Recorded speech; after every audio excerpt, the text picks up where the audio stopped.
ময়দার লুচি তো অনেক খেয়েছেন, এইভাবে একবার আটার লুচি বানিয়ে খেয়ে দেখুন, এর স্বাদ দুর্দান্ত হয়। নমস্কার বন্ধুরা, রূপাস কিচেনে সবাইকে স্বাগতম। তাহলে চলুন রেসিপিটা দেখে নেওয়া যাক। শুরু থেকে শেষ পর্যন্ত দেখার জন্য আপনাদের কাছে অনুরোধ রইল।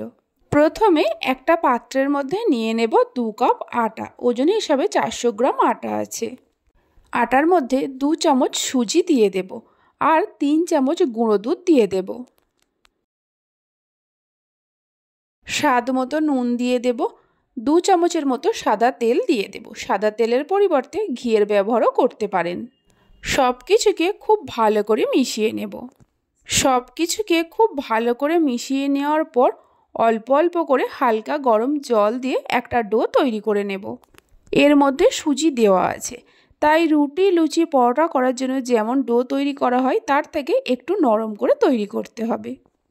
এইভাবে অল্প অল্প করে জল দিয়ে ডোটাকে তৈরি করে নিতে হবে। একেবারে জল দিয়ে ডোটা তৈরি করতে যাবেন না, তাহলে ডোটা পারফেক্ট হবে না। দেখুন, ঠিক এরকম করে ডোটাকে তৈরি করে নিতে হবে। এবার ঢাকা দিয়ে 10 থেকে 15 মিনিটের জন্য রেখে দেব। 15 মিনিট পর ঢাকা খুলে ডোটাকে আরও একটু মেখে নিয়ে মিডিয়াম সাইজ করে লেচি কেটে নেব। লুচিগুলো আপনারা যেমন বানাবেন সেই মতো লেচি কেটে নেবেন।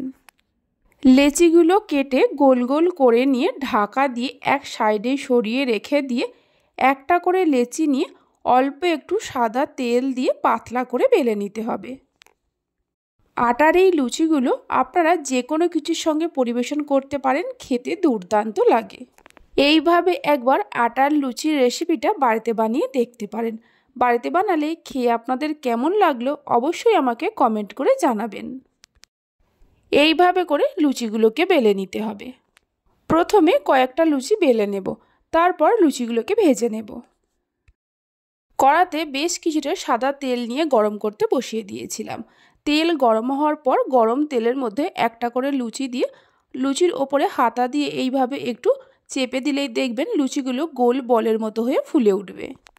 প্রথমে হাই ফ্লেমে তেলটাকে খুব ভালো করে গরম করে নিতে হবে।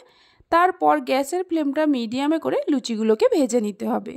রেসিপি ভালো লেগে থাকলে অবশ্যই একটা লাইক করবেন, বন্ধুদের সঙ্গে শেয়ার করবেন। ভালো লাগলে চ্যানেলটি সাবস্ক্রাইব করে পাশে থাকা বেল আইকনটি প্রেস করবেন নতুন রেসিপির আপডেট পাওয়ার জন্য। দেখুন, প্রত্যেকটা লুচি কিন্তু বলের মতো ফুলে উঠছে।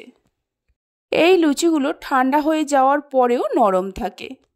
কয়েকটা লুচিকে ভেজে নেওয়ার পর একটা লুচিকে আমি ছিঁড়ে নিয়ে দেখাচ্ছি। দেখুন লুচিগুলো কতটা নরম তুলতুলে হয়েছে। তাহলে চলুন ভিডিওটা আমি এখানেই শেষ করছি। আপনারা সবাই ভালো থাকবেন, সুস্থ থাকবেন। ধন্যবাদ।